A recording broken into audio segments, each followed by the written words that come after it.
ingin ku turut, ya Tuhanku, ya Yesusku. Karena semua dosa-dosaku Kau tebus dengan darah-Mu.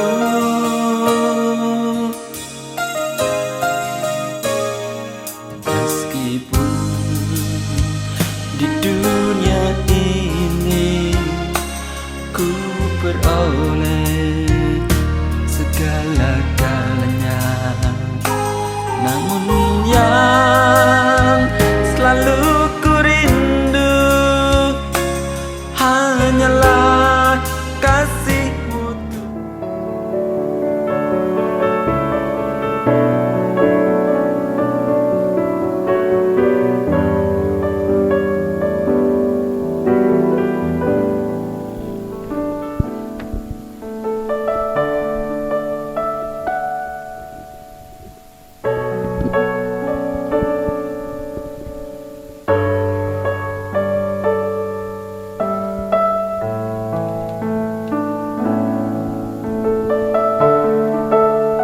Shalom Bapak Ibu semuanya. Shalom. Shalom. Bagaimana tadi keadaannya? Aman sampai sini Bapak Ibu? Aman, puji Tuhan. Luar biasa. Pada sukacita datang pada Tuhan. Amin. Saya bersyukur dan berterima kasih kepada Tuhan. Kita bersama-sama di sini untuk mau memuji, memuliakan nama Tuhan. Oleh sebab itu semuanya Bapak Ibu, mari kita siapkan diri kita kepada Tuhan, sebab kita akan menerima berkat firman Tuhan, dan kita juga harus mempersiapkan diri kita untuk masuk ke hadirat Tuhan. Amin Bapak Ibu. Mari kita bersatu dalam doa. Segala pujian dan syukur bagi-Mu Tuhan. Engkau yang layak kami sembah Tuhan, Engkau yang layak kami permuliakan Tuhan. Engkau yang layak kami sanjung tinggi Tuhan. Sebab kebaikan-Mu Tuhan di dalam hidup kami Tuhan, tidak dapat kami membalasnya Tuhan. Sebab kebaikan dan kasih-Mu Tuhan selalu menyertai kehidupan kami setiap hari Tuhan. Ini kami Tuhan, kami datang ke dalam hadirat-Mu Tuhan. Kami mau mempersembahkan yang terbaik kepada-Mu Tuhan. Kami mau membawa segenap jiwa hati kami kepada-Mu Tuhan.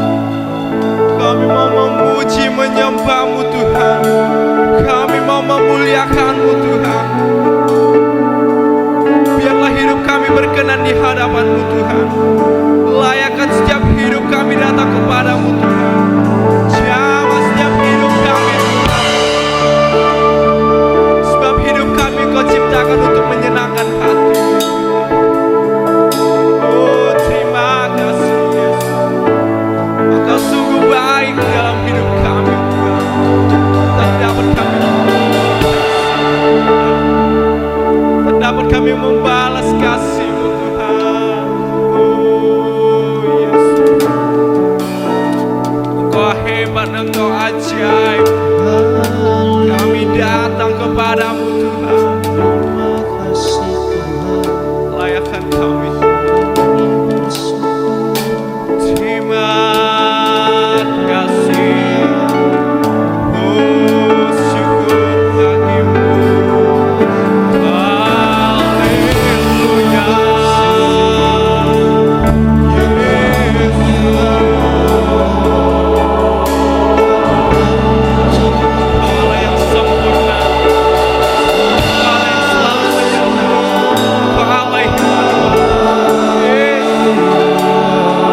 sungguh baik,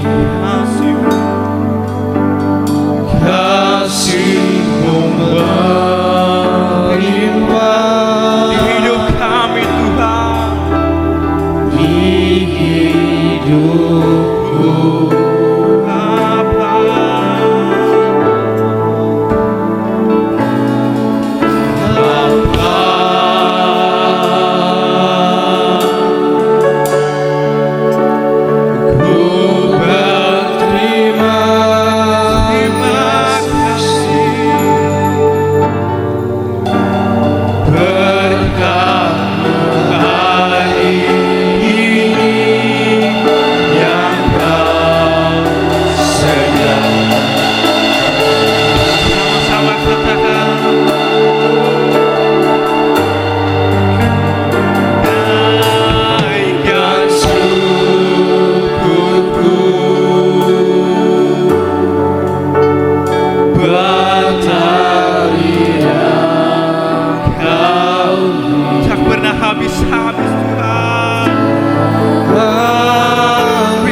puji dan syukur kami naikkan kepadamu Tuhan. Sebab dengan apakah dapat kami balas akan segala kebaikan-Mu? Dan pujian ini keluar dari hati yang tulus, yang sungguh-sungguh menyadari bahwa hidup ini adalah anugerah yang Kau berikan kepada kami. Korban-Mu lebih daripada cukup untuk membuat kami menjadi hidup dan menerima kehidupan yang kekal. Korban-Mu lebih daripada cukup untuk membuat kami tetap berdiri menghadapi badai kehidupan dunia ini. Korban-Mu lebih daripada cukup untuk menghiburkan kami melalui Roh Kudus. Dan hari ini, di tempat ini Tuhan, di rumah-Mu, hati kami tersungkur di hadapan hadirat-Mu, menyadari betapa besar kasih-Mu dan bahwa sesungguhnya kami ini tidak layak. Tidak ada apapun yang bisa kami buat untuk membalas akan kebaikan-Mu. Biar kiranya ucapan syukur ini adalah satu-satunya ucapan untuk melukiskan kebaikan-Mu. Kiranya segala puji, hormat, dan sembah kami naik ke hadapan hadirat-Mu Tuhan. Saatnya kami mau duduk diam, sebab saatnya Engkau yang mau berbicara bagi kami. Firman-Mu adalah kebenaran, firman yang hidup, firman yang berkuasa, firman yang menyembuhkan, firman yang membuka jalan ketika kami menghadapi jalan buntu. Sebab firman itu adalah Engkau sendiri, Allah yang hidup, Allah Abraham, Allah Ishak, dan Allah Yakub, Allah yang sama, yang saat ini ada bersama-sama dengan kami. Terima kasih buat hari ini Tuhan, karena Engkau memberikan kami kemenangan dan kami ada di dalam rumah-Mu. Ini adalah saat-saat yang paling indah, yang terbaik yang Engkau berikan kepada kami. Seperti Raja Daud berkata, adalah lebih baik 1 hari di pelataran-Mu daripada 1000 hari di tempat lain. Hamba-Mu ini hanyalah juru bicara-Mu saja Tuhan. Teruslah dalam pengurapan-Mu, dan jangan ada kata-kata yang keluar yang bukan isi hati-Mu. Kami percaya Tuhan, Engkau yang akan berbicara kepada setiap kami seperti apa yang kami perlukan, sebab Engkau yang paling tahu keberadaan kami. Dan hari ini kami bertemu dengan Engkau dengan sukacita dan berkat, di dalam nama Tuhan Yesus Kristus. Dan kami umat-Mu yang siap untuk diberkati oleh firman Tuhan, bersama-sama kita katakan amin. Amin. Silakan duduk Bapak Ibu, saudara-saudara. Selamat berjumpa, selamat beribadah di rumah Tuhan. Kalau kita ada di rumah Tuhan, ini artinya kita menang. Tetaplah kuat, tetaplah beriman. Hari ini kita akan ibadah kita disertai dengan perjamuan kudus tentunya ya. Nah Bapak Ibu saudara-saudara, beberapa hari yang lalu kita merayakan hari kenaikan Tuhan Yesus, bukan? Kalau di kalender itu kenaikan Isa Al-Masih. Dan ini adalah hari besar, sesuatu yang benar-benar terjadi, dan ini spektakuler. Dan ini banyak saksi-saksinya juga. Dan kalau kita bisa merayakannya tentu akan membuat kita menjadi kuat, membuat kita menjadi sukacita, bukan? Kita akan baca beberapa ayat.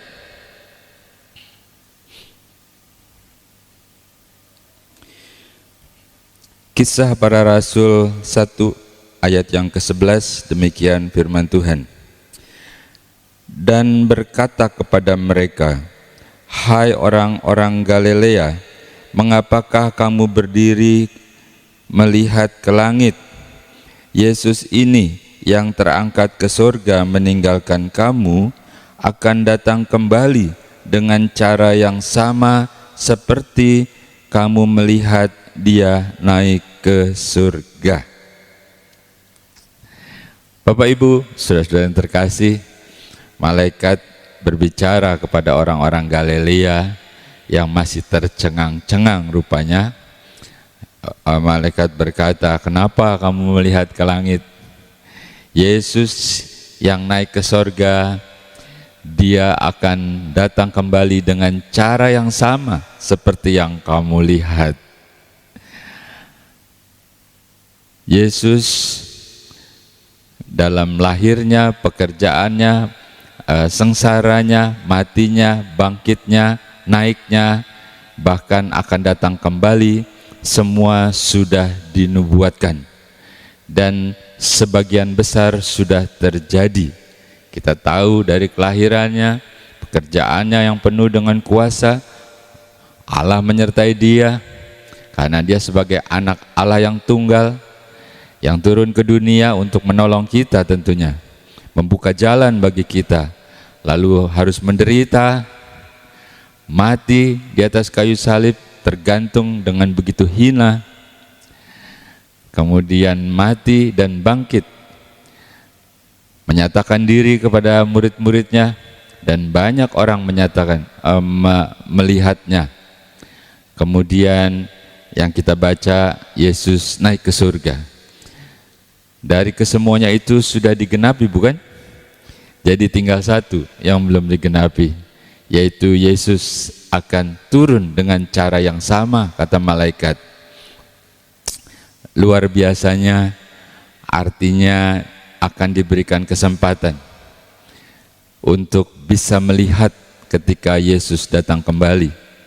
Tentunya kalau saat itu kita nggak tahu kapan Yesus kembali. Kalau berkesempatan kita akan melihat Yesus datang kembali. Minggu yang lalu kita sudah membahas bagaimana ketika sangkakala dibunyikan, lalu Yesus turun untuk menjemput kita. Tentunya kalau kita masih hidup, lalu yang sudah mendahului kita, bagaimana? Iya, akan lebih dahulu bangkit. Lalu dikatakan akan ada sukacita besar dan kita selama-lamanya bersama dengan Tuhan.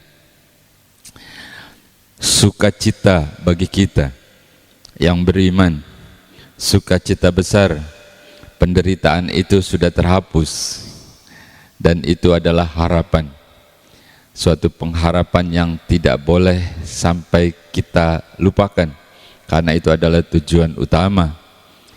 Yesus datang ke dunia karena mengasihi kita, umat manusia yang berdosa, agar kita mempunyai kehidupan yang kekal bersama dengan Dia, bukan?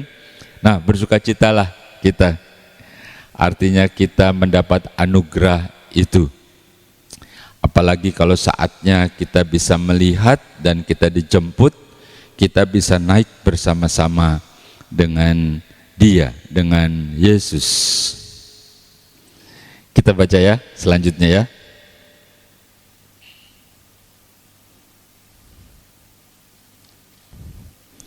Ibrani pasal 12 ayat yang ke-14, demikian firman Tuhan. Berusahalah hidup damai dengan semua orang dan kejarlah kekudusan, sebab tanpa kekudusan tidak ada seorang pun akan melihat Tuhan. Bapak Ibu, saudara yang terkasih, Ibrani berkata, berusahalah, kejarlah kekudusan, dan berdamai dengan semua orang. Karena tanpa kekudusan, tidak ada seorang yang bisa melihat Allah.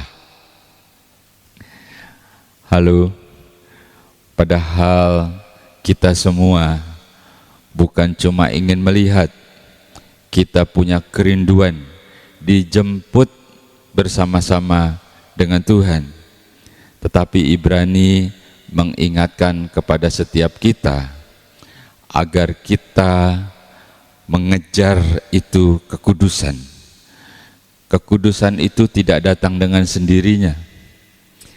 Kekudusan itu harus dilatih untuk berusaha dan hidup kudus. Lalu Tuhan, lalu Roh Kudus akan memberikan kita kekuatan. Jadi kita harus kudus, harus benar di hadapan Tuhan. Sebab kalau tidak kudus, dikatakan tadi, jangankan kita mau ikut terangkat, ngeliat aja juga udah kagak bisa. Kebayang gak sih kalau nggak bisa ngeliat gitu ya? Mungkin ya, ini menurut pandangan secara bebas gitu ya. Mungkin ketika Yesus datang, kita semua melihat gitu ya, begitu dahsyat. Mungkin ada yang nggak ngelihat kali ya. Mana aku nggak ngelihat. Apakah begitu ya? Apakah sebab bunyinya begitu? Kalau tidak kudus, ya nggak bisa melihat Allah, melihat kemuliaan, apalagi mau ikut terangkat. Jadi sementara yang di sebelahnya melihat bagaimana Allah datang begitu ya, yang dia ini nggak ngelihat barangkali ya. Aku nggak ngelihat apa-apa tuh di langit gitu. Atau dalam hal lain misalkan ya, sementara yang kudus itu melihat bagaimana Allah bekerja dalam hidupnya, dalam kesehari-hariannya. Kalau yang nggak kudus dia nggak merasakan apa-apa. Ya udah begitu aja hidup, ya sukar gitu ya. Kerja nggak pernah bisa mengucap syukur, nggak bisa bersuka cita. Jadi terbawalah, terombang-ambing oleh keadaan dunia, oleh situasi zaman. Lagi sulit ya sulit, lagi kesel, stres. Nah kalau yang hidup kudus, Allah bersama dia dengan dekat sekali, memberikan kekuatan, memberikan sukacita. Banyak hal kita bisa renungkan bagaimana hidup kudus itu begitu indah, sehingga pemazmur bilang, berusahalah, kejarlah kekudusan itu. Ada yang berbicara sama saya, bertanya, Pak Pendeta, bagaimana kita mau kudus? Kita ini darah dan daging, lemah. Katanya begitu ya. Iman kuat, tapi yang satu lagi nggak kuat. Bapak Ibu, saudara-saudara, nggak bisa disangkal, tapi paling tidak kita berusaha, kita berniat untuk hidup kudus, lalu Tuhan akan memberikan kekuatan kepada kita. Tuhan akan memberikan pertolongan sehingga kita mampu. Itu sebabnya Allah itu sangat berinisiatif agar kita semua selamat. Sampai harus Yesus diturunkan untuk membuka jalannya. Itu semua adalah inisiatif Allah. Bukan karena kita baik, bukan karena kita pintar, tetapi inisiatif Allah. Dan Allah ingin kita juga kudus, karena dengan kekudusan itu kita bisa bersama-sama dengan Allah, bukan? Jadi walaupun ada yang bertanya tadi, bilang bagaimana mungkin kita ini manusia biasa. Ya cobalah berusaha, engkau akan rasakan bagaimana Allah akan memberikan kekuatan, bagaimana Allah akan membimbing. Ketika engkau jatuh, dia angkat. Ketika engkau lemah, engkau sakit, dia peluk, dia berikan kekuatan. Itu adalah semua Allah punya niat agar kita kuat dan kita hidup kudus, sampai akhirnya dikatakan oleh malaikat ketika Yesus turun, dia jemput kita kembali. Bagaimana Allah melakukan supaya kita hidup kudus, supaya kita punya kekuatan itu? Oke, kita akan masuk lebih jauh ya. Kita bersama-sama, kita renungkan supaya kita lebih kuat, supaya kita lebih yakin ketika kita melangkah, kita tidak sendiri, karena Tuhan, karena Allah bersama dengan kita. Oke, kita akan baca.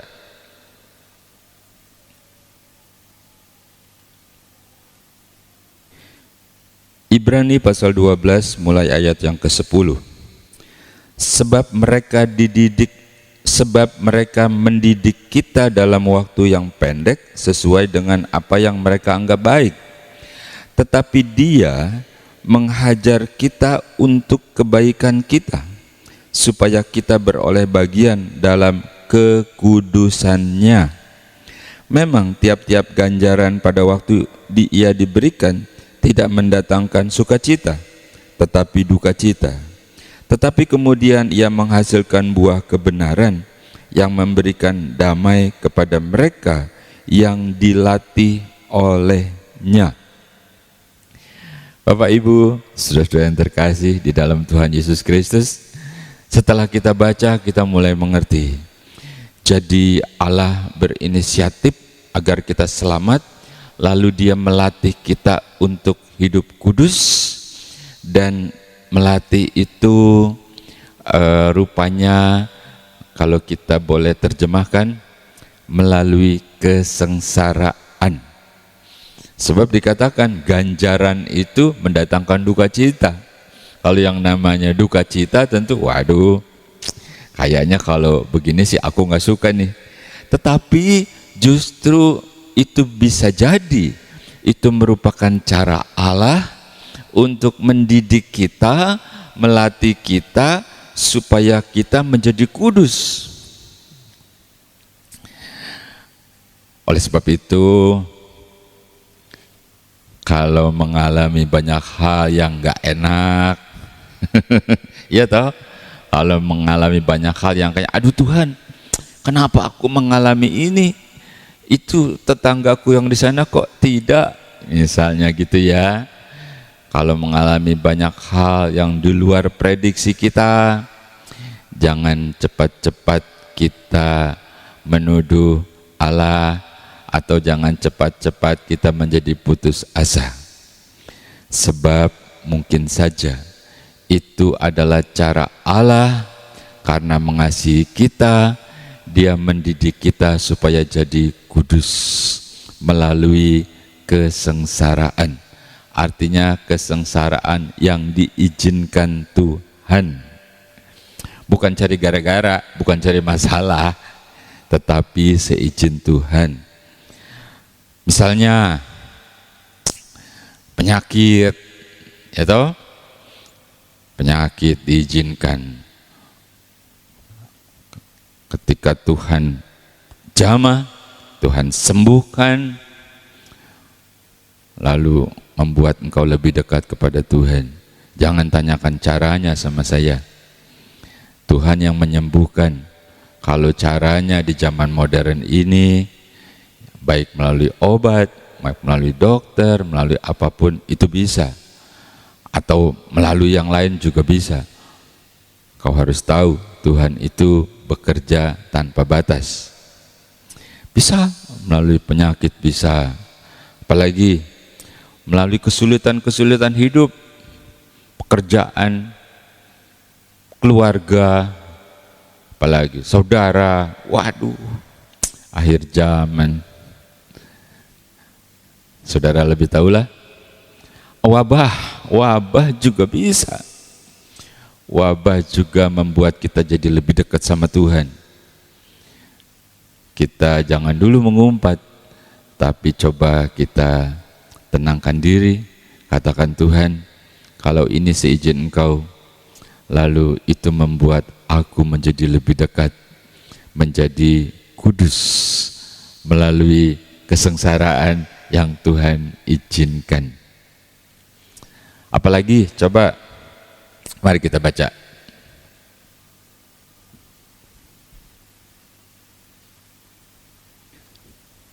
Ulangan pasal 10 ayat yang ke-12, demikian firman Tuhan.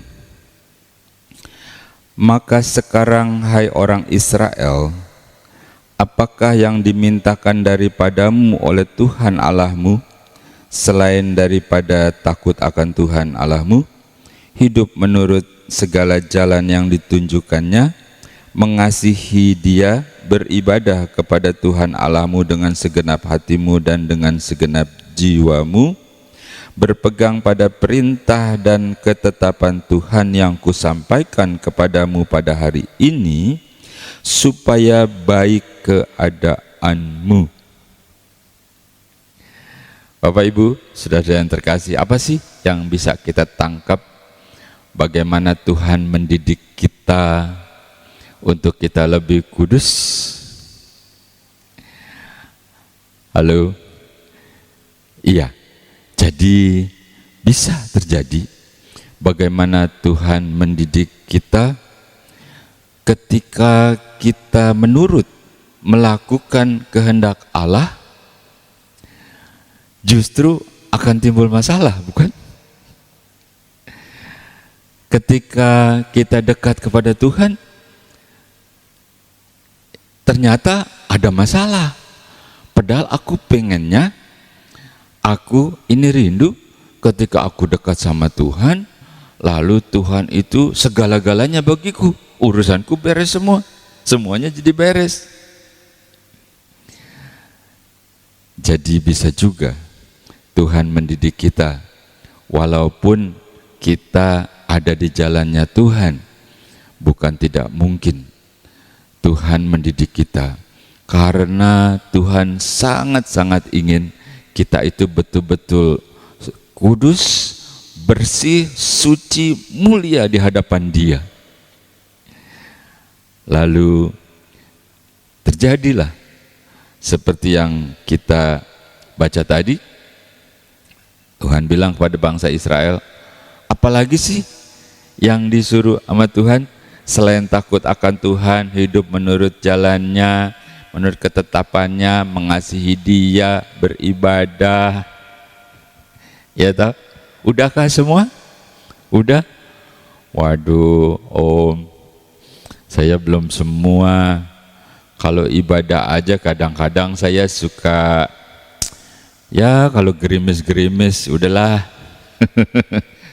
Gitu ya. Padahal dikatakan itu semua diperintahkan oleh Tuhan, merupakan suatu pesan agar kita lakukan.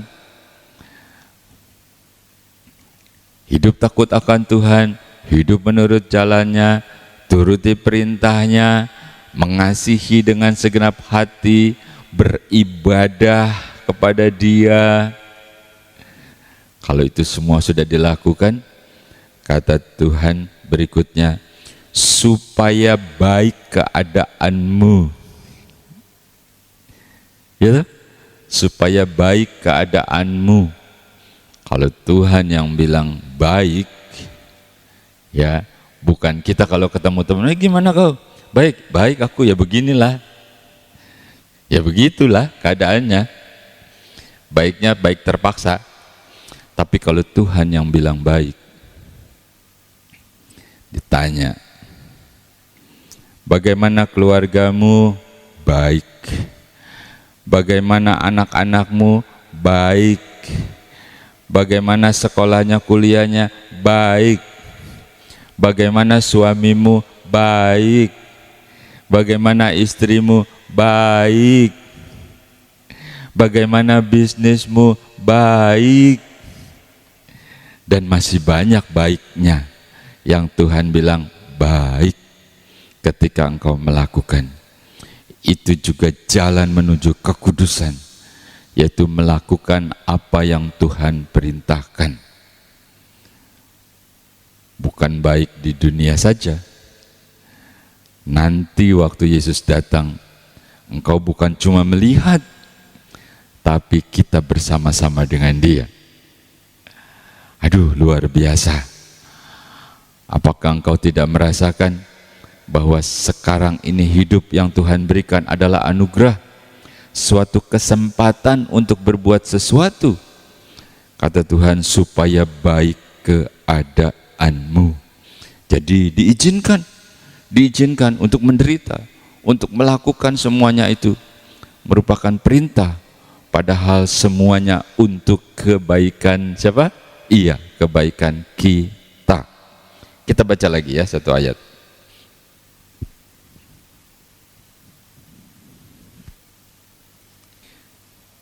Satu Petrus pasal 5 ayat yang ke-10.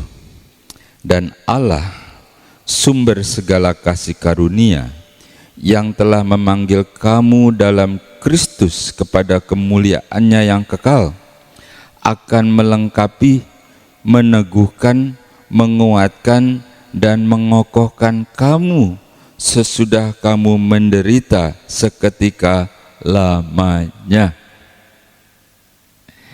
Indahnya nih ya, Baiknya ketika diizinkan oleh Tuhan masuk dalam proses kehidupan yang berat menurut kita, lalu Tuhan berikan kekuatan, lalu kita lolos sebagai pemenang, kita hidup suci, hidup kudus, diizinkan juga kita harus melakukan banyak hal perintah Tuhan dan kita lakukan gitu ya. Lalu tadi kita baca supaya Tuhan melengkapi, menguatkan, mengokohkan, meneguhkan kita, diteguhkan benar-benar menjadi anak kesayangannya setelah kita rela masuk dalam masa proses kehidupan, masuk dalam suatu proses di mana yang kadang-kadang orang nggak kuat, padahal Tuhan memberikan kekuatan. Jadi kita akan diteguhkan, artinya dilegitimasi gitu ya. Bagaimana dengan kehidupan kita? Udah mengeluh, aduh Pak Pendeta, kenapa banyak masalah? Gitu ya. Kalau Tuhan izinkan, Tuhan tidak akan pernah tinggalkan. Aduh Pak Pendeta, itu pacarku ngambek tuh, padahal baru kemarin bilang cinta, lalu kau murung, seakan-akan langit itu runtuh ya. Kalau Tuhan ambil, Tuhan pasti berikan yang lebih baik, karena Dia lebih tahu tentang masa depanmu yang terbaik bagi engkau. Tapi kalau memang itu yang Tuhan tetapkan, Dia sudah ditetapkan. Jadi kau tenang-tenang saja, tetap percaya, tetap tekun, berdoa kepada Tuhan, dan serahkan segala sesuatunya di dalam tangan dan rencana Tuhan. Jadi kata Petrus, sesudah kita diizinkan dan ternyata kita tetap kuat, kita tetap menang, lalu Dia akan melengkapi. Nggak usah diuraikan lah ya, jadi panjang nanti. Meneguhkan, diteguhkan, menguatkan. Kalau kemarin jatuh bangun, sekarang udah nggak jatuh lagi, udah makin kuat karena sudah mengalami penderitaan. Kemudian mengkokohkan, menguatkan dan mengkokohkan itu mirip ya, mirip. Kalau di bangunan, karena aku kan insinyur ya, kalau aku bilang itu beton kokoh, berarti udah memenuhi syarat standar kekuatan terhadap tegangan, tekanan, pelintir, torsi dan lain-lain. Tuh, kebayang nggak tuh? Kita akan menjadi sesuatu yang kokoh gitu ya. Itu Tuhan yang buat. Dan menjadi tangguh. Tangguh itu kalau praktis baru latihan, tangguh itu profesional gitu ya, tangguh. Jadi begitu indah di dalam Tuhan. Dibuatnya kita sedemikian karena Tuhan rindu agar kita bisa bersama-sama dengan Dia kalau saatnya nanti tiba. Sebab dikatakan, kejarlah kekudusan. Tanpa kekudusan engkau tidak mungkin bisa melihat Allah. Melihat aja nggak mungkin, apalagi mau berangkat.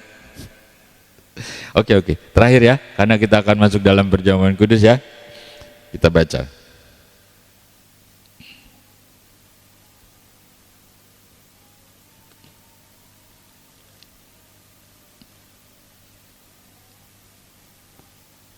Lukas pasal 24 ayat yang ke-50 dan 51. Lalu Yesus membawa mereka keluar kota sampai dekat Betania. Di situ Ia mengangkat tangannya dan memberkati mereka. Dan ketika Ia sedang memberkati mereka, Ia berpisah dari mereka dan terangkat ke surga. Bapak Ibu, saudara-saudara yang terkasih di dalam Tuhan Yesus Kristus, yang terakhir adalah berkat kenaikan Kristus adalah ketika Yesus membawa ke dekat Betania murid-muridnya, lalu dia mulai terangkat. Lalu Yesus tidak lupa, dia menurunkan berkat bagi kita, bagi umatnya, dan bagi kita hari ini. Itu adalah berkat yang paling besar dari kesemuanya itu, karena Yesus sendiri yang mengangkat tangannya dan memberkati kita. Bapak, Ibu, saudara-saudara, berkat yang Tuhan berikan itu bermacam-macam. Kita jangan kalau berbicara berkat selalu arahnya kepada materi, begitu ya. Kau tahu kesehatan yang Tuhan berikan itu mahal. Ya, sekarang kalau sakit juga mahal. Ya, jadi kita sehat pun itu udah luar biasa. Masih banyak lagi lah. Ya, engkau pernah merasakan toh? Pernah? Iya. Ya, seberapa jauh kita hidup, seberapa lama kita sudah hidup di dalam dunia, sudah berapa banyak pertolongan Tuhan. Dan ketika itu dia turunkan berkat bagi kita, agar kita kuat, agar kita sukacita, agar kita juga bisa merasakan pertolongannya, pemeliharaannya, dan juga agar kita bisa mengucap syukur. Kita mengerti bahwa segala sesuatunya adalah anugerah yang Tuhan berikan kepada kita. Oke?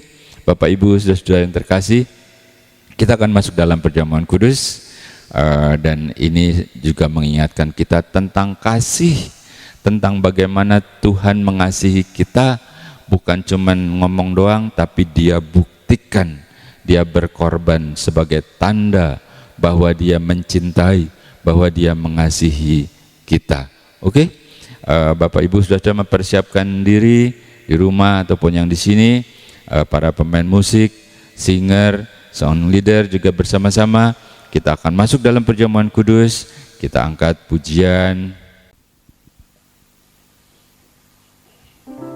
Seperti rusa rindu sungaimu, jiwaku rindu engkau.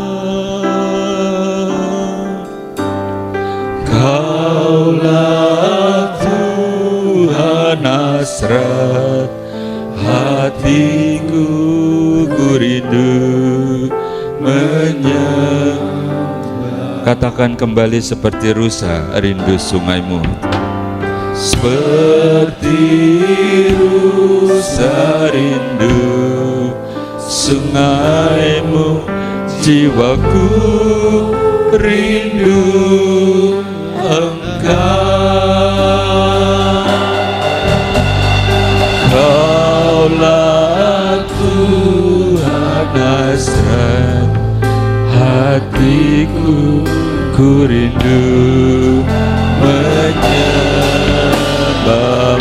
Engkau kekuatan dan perisaiku, engkau kekuatan dan perisaiku. Kepadamu rohku berserah. Petugas perjamuan kudus mempersiapkan diri.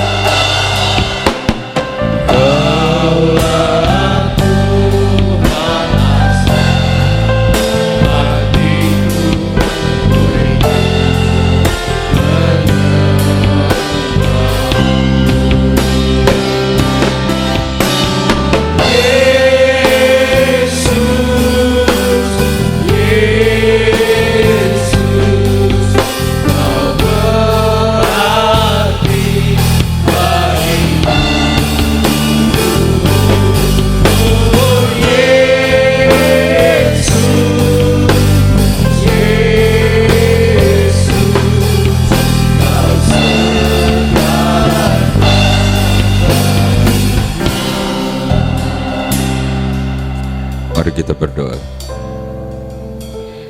Ya Tuhan Allah kami, Allah yang kami sembah di dalam nama Yesus Kristus, ketika kami menyebut nama-Mu dan Engkau hadir, demikian pula saat ini Tuhan, di hadapan kami adalah roti dan anggur, yang merupakan lambang tubuh dan darah-Mu. Tubuh-Mu hancur untuk sakit penyakit kami, dan darah-Mu tercurah untuk mengampuni dosa kami. Oleh sebab itu Tuhan, turunkan berkat-Mu atas roti dan anggur ini, sehingga siapapun kami yang makan roti yang merupakan tubuh-Mu, lalu kami disembuhkan. Demikian juga ketika kami minum anggur, apapun yang menjadi kelemahan, kesalahan, kekurangan kami, Engkau yang sudah menebusnya. Engkau jadikan kami baru, dan kami akan hidup memulai dengan hal yang baru bersama dengan Engkau. Sekarang Tuhan, turunkan berkat-Mu atas kami.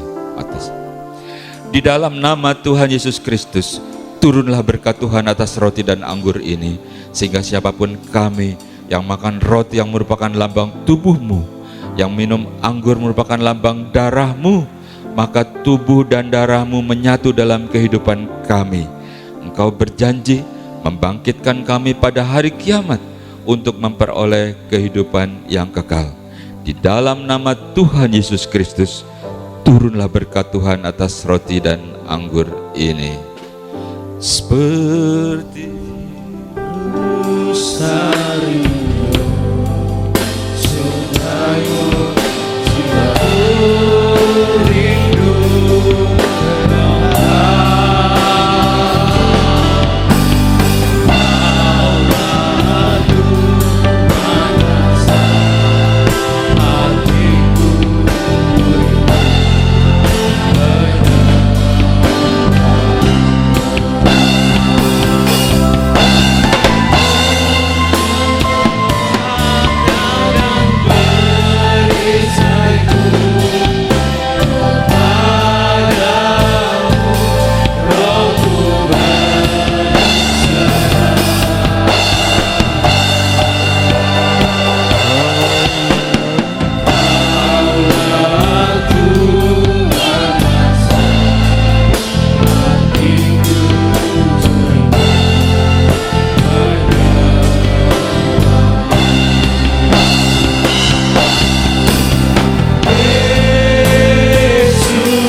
Yesus, Yesus Kau berarti.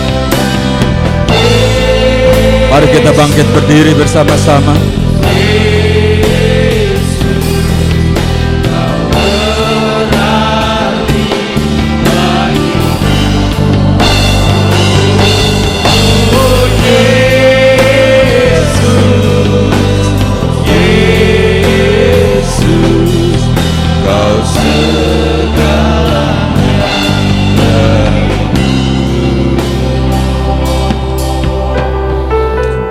Mari kita pegang roti di tangan kanan kita. Ini adalah lambang tubuh Kristus. Ketika engkau makan, kau imani apa yang menjadi keluhan di tubuhmu, sebab firman Tuhan berkata, tubuhku hancur untuk sakit penyakitmu dan jadilah sembuh. Imanmu, percayamu, itu yang menggerakkan Allah untuk menyembuhkan. Demikian firman Tuhan. Sebab apa yang telah kuteruskan kepadamu telah aku terima dari Tuhan, yaitu bahwa Tuhan Yesus pada malam waktu ia diserahkan mengambil roti, dan sesudah itu ia mengucap syukur atasnya. Ia memecah-mecahkannya dan berkata, inilah tubuhku yang diserahkan bagi kamu. Perbuatlah ini menjadi peringatan akan aku.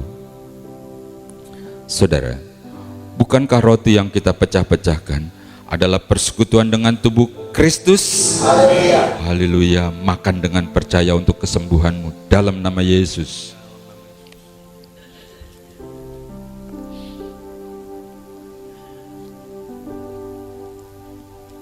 Kau pegang cawan tangan kananmu, kau angkat tinggi-tinggi dengan percaya. Ini adalah darah Yesus, dan kita disucikan, dan hidup kita menjadi hidup yang baru.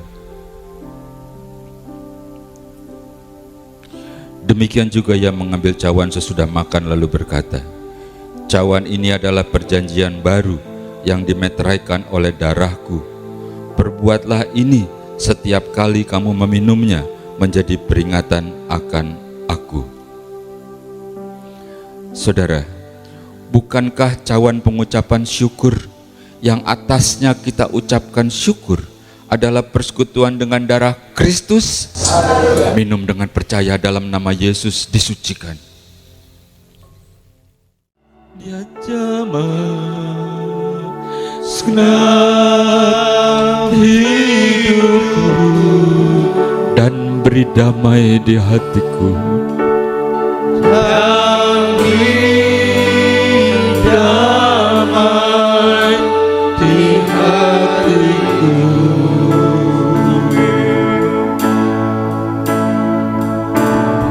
Semua telah berubah dan aku tahu Yesus sama ku jadi baru. Yang ingin dijamah, angkat pujian ini, katakan,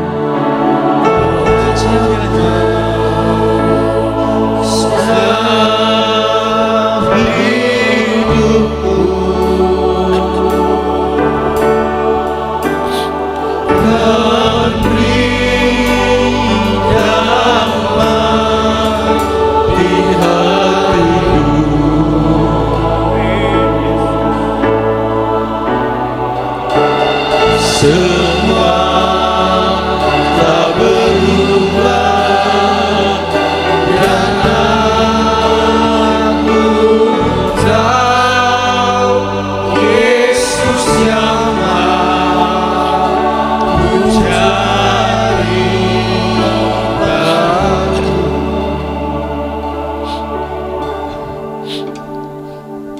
Di dalam nama Tuhan Yesus Kristus, terimalah berkat perjamuan kudus. Dengan iman, dengan sukacita, bersama-sama kita katakan amin.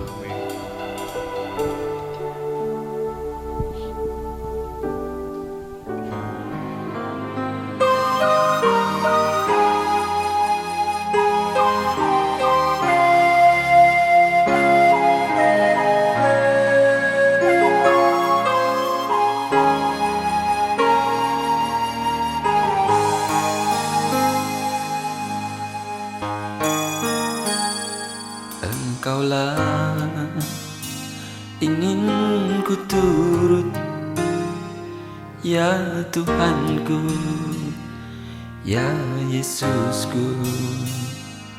Karena semua dosa-dosaku Kau tebus dengan darah-Mu.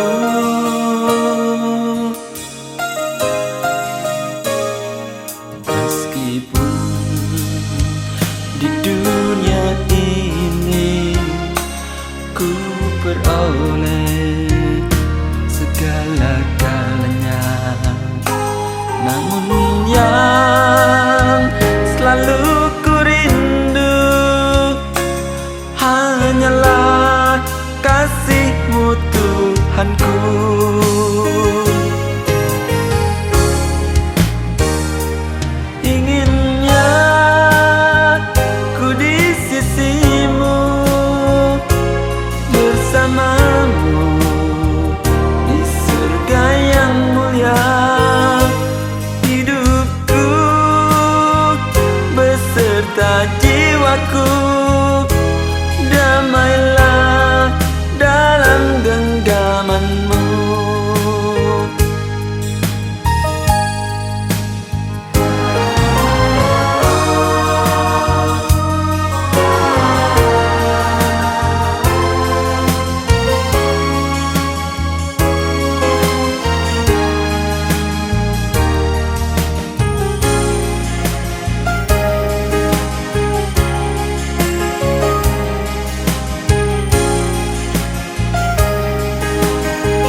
Meskipun di dunia ini ku beroleh segala-galanya, namun yang selalu ku rindu hanyalah kasih-Mu Tuhanku.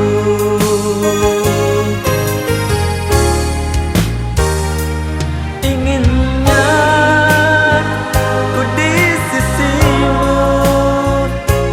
bersama-Mu di surga yang mulia. Hidupku beserta jiwaku, damailah dalam genggaman-Mu.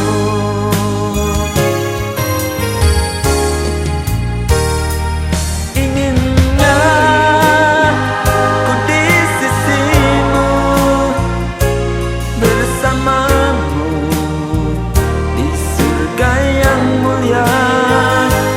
Hidupku beserta jiwaku, damailah dalam genggaman-Mu. Damailah dalam genggaman-Mu.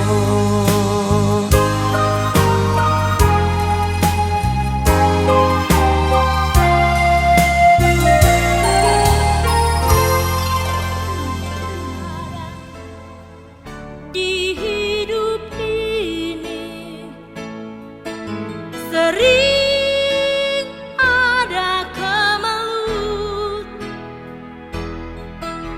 Mengapa tak kepadanya kau sampaikan segalanya? Pastilah terhibur hati.